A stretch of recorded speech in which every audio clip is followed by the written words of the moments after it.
Good day, family and friends. Excuse me. Family, listen to me carefully today. Nigeria military C-130 transport plane did not just lightly stray off course.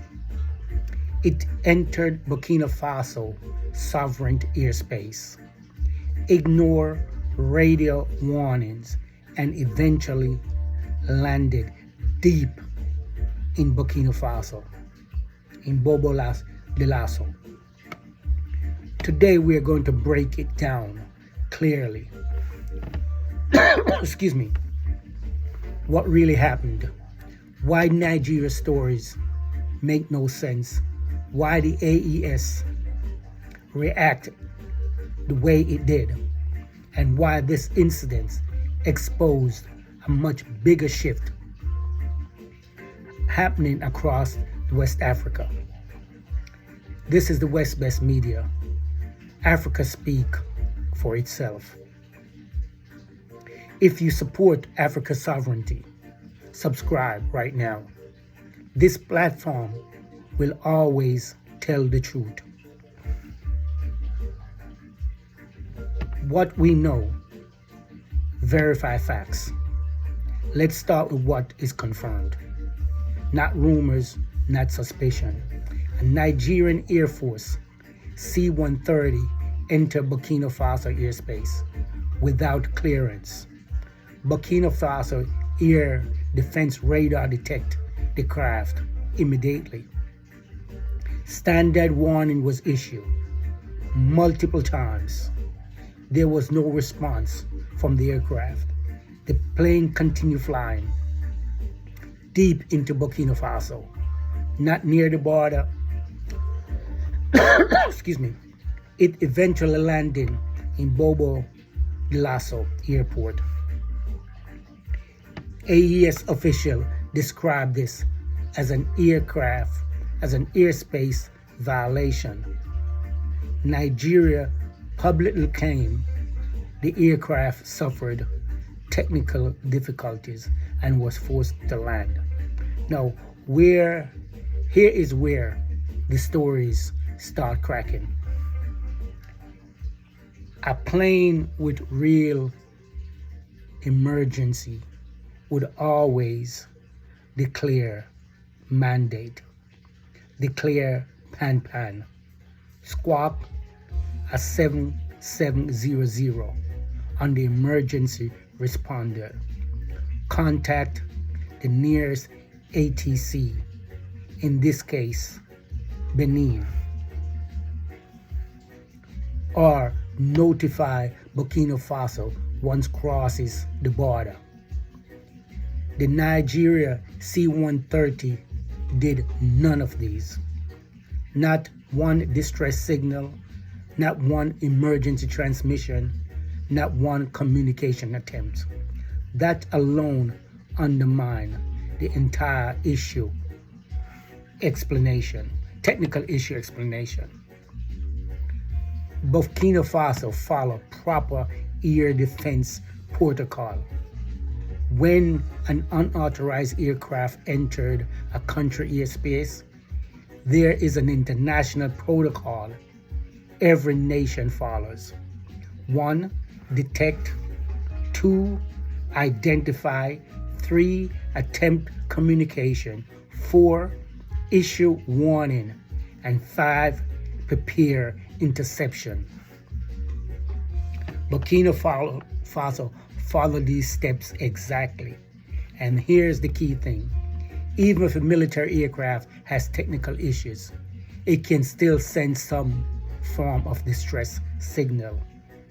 Primary radio, backup radio, transponder code, emergency beacons. The C-130 has multiple redundant systems. So Nigeria explanation to make sense, all of these systems had to fail at the same time. Yes, somehow the plane remained airborne, stable, navigational accurately, and capable of flying deep into Burkina Faso. That is not how aircraft with emergency works. Tell me this comment. Does Nigeria explanation, tell me in the comment, does Nigeria explanation make any sense to you? Yes or no? The flight path exposed the truth. This is the most important part of the entire story. If a C-130 truly had technical emergency, the pilot would immediately turn back or landed at the nearest airport.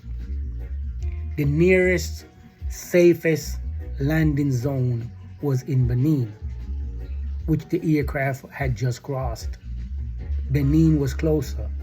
Benin was safer. Benin was the proper landing point.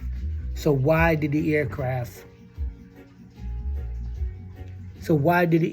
not turn back to Benin, not landed at the near airstrip, not declare an emergency, not responding to warning, instead flying deeper into Burkina Faso? This is not how emergency aviation works. The only scenario that explained this behavior, they were on a different mission.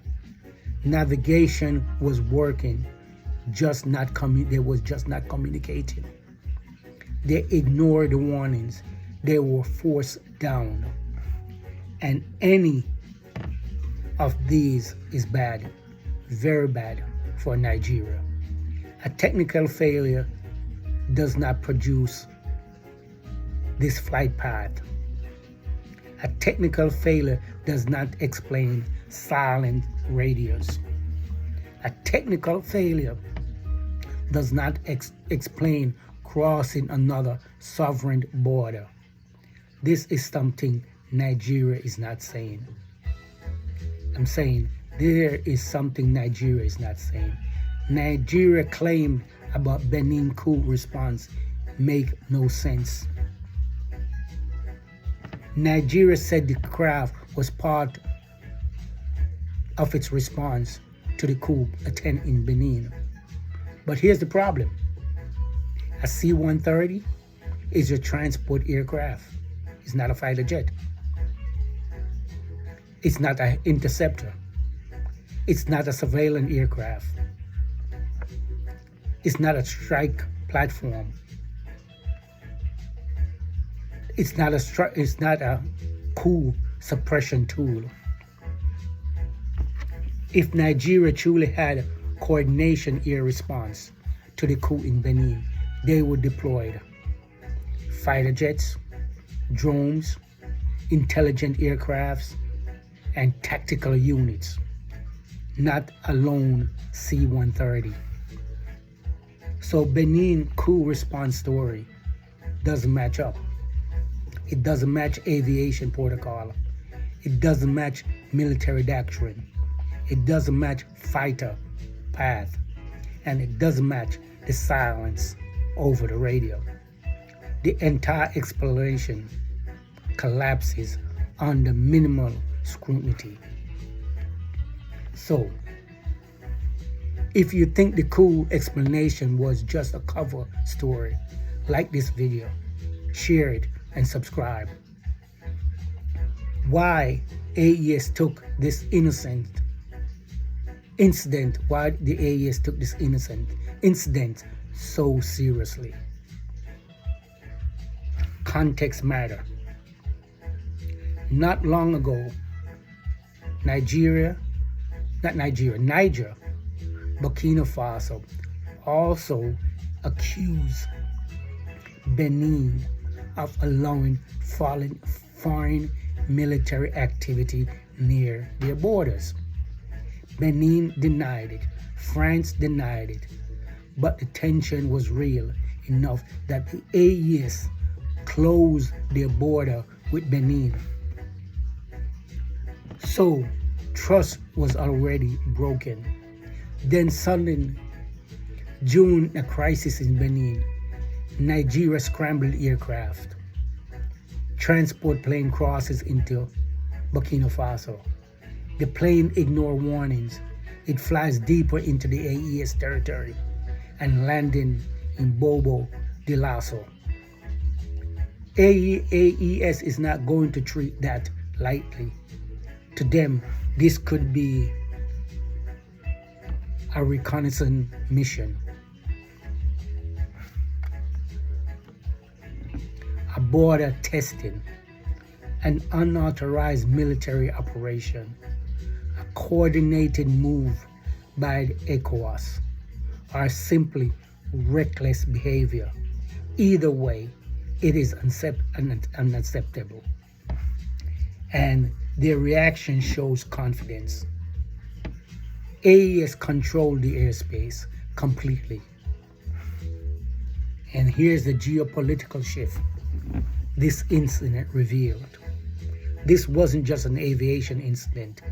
It exposed a much bigger reality. ECOWAS no longer dominate West Africa. Nigeria's influence is weakening. The AES has become West Africa's new military power center. Burkina Air Defense Network is effective. Unauthorized flights will not be tolerated. West Africa is moving towards sovereignty, not dependency. Whether the C-130 was forced to land precautiously or one truth stand out. AES is not afraid of Nigeria, ECOWAS, or foreign influence. They drew a line. Nigeria crosses it. Now the region is watching Nigeria's next move very closely. Family, this C-130 incident is not a small story. It represents a new chapter in Africa's military and political independence. The old days where powerful countries flew into the Sahel skies without consequences are over. Africa is defending its borders. Africa is defending its skies. Africa is defending its sovereignty. Subscribe to the West Best Media. We break down Africa truth without an apology. Share this video so Africa and Africans everywhere understood exactly what happened in Burkina Faso airspace. This is the West Best Media. Arise. Africa awaken. Africa no longer